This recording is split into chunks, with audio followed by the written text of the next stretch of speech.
Jesus. Okay, Unlearn Live had a new video on, the question and answer show.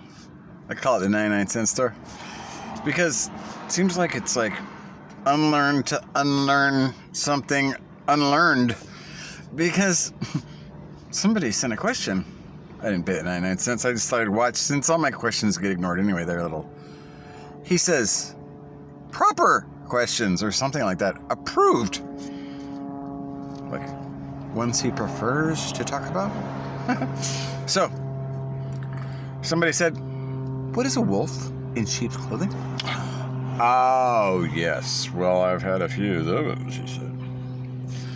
Those are troublemakers that come to your church. Then he went to these verses where Paul talked about those who come to divide the church. But, hey, buddy, unlearned, you need to learn. When he talked about the church, he wasn't talking about your four walls, dude.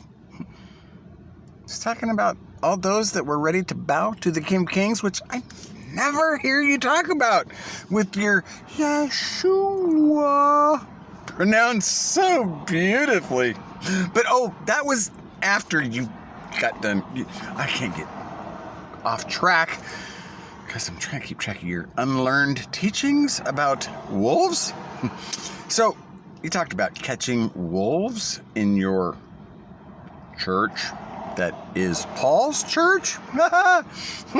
That's really wild, because I didn't hear him talk about all that Sabbath day enforcement and all these things, and talk more about freedom in Christ. And Christ said the greatest two commandments summarize all law and prophets. So why are you focusing on Sabbath day, talking about how you need to be put to death if you eat bacon sandwiches? What's that all about exactly? Sounds like a modern day Pharisee. Or are you part one of that synagogue of Satan that the king hates when he comes? Or where exactly are you in Revelation 1 and 2? Oh, that's right. You did that show the other day too. That's all history now. There's only lukewarm questions. And they're the ones that aren't coming to your church and doing it right? Playing too many video games? Is that it?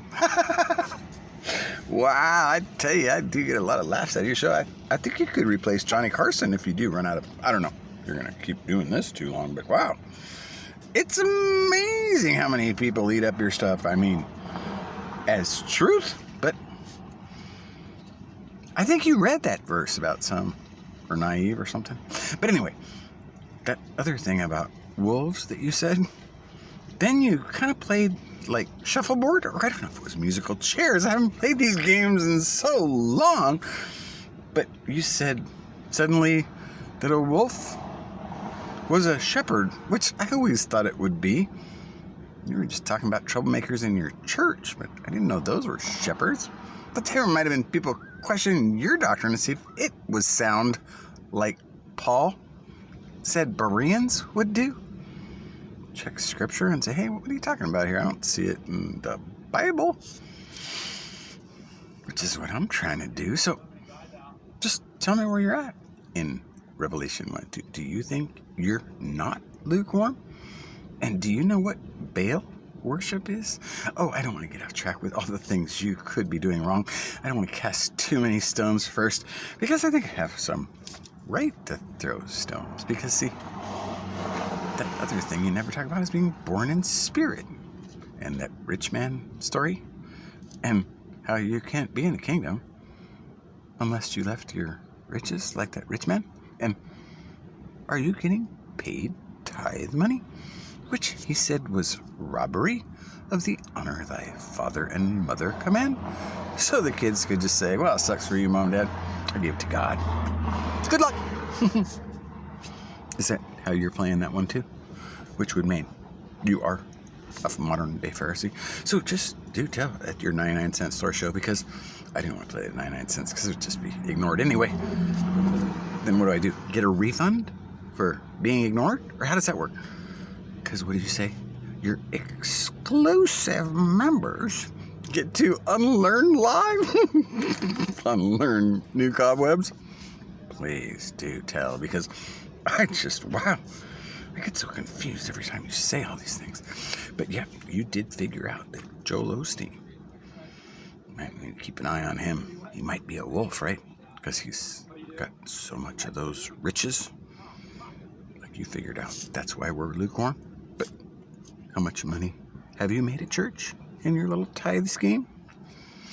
Please do tell about your doctrines, mister, and what exactly are your statements of faith of your great bearded church, because I just don't understand all these shuffleboard games you play, because wow, they are entertaining me. I haven't had many laughs like this in a church for many years, even from pastors that were trying to get them, like Swindoll, who I kind of enjoyed, but I don't know about him either anymore. I just wonder about all of these fakers and posers everywhere with this Yeshua I never knew, that's not a king to come, that all will bow to, that you never want to talk about that. No.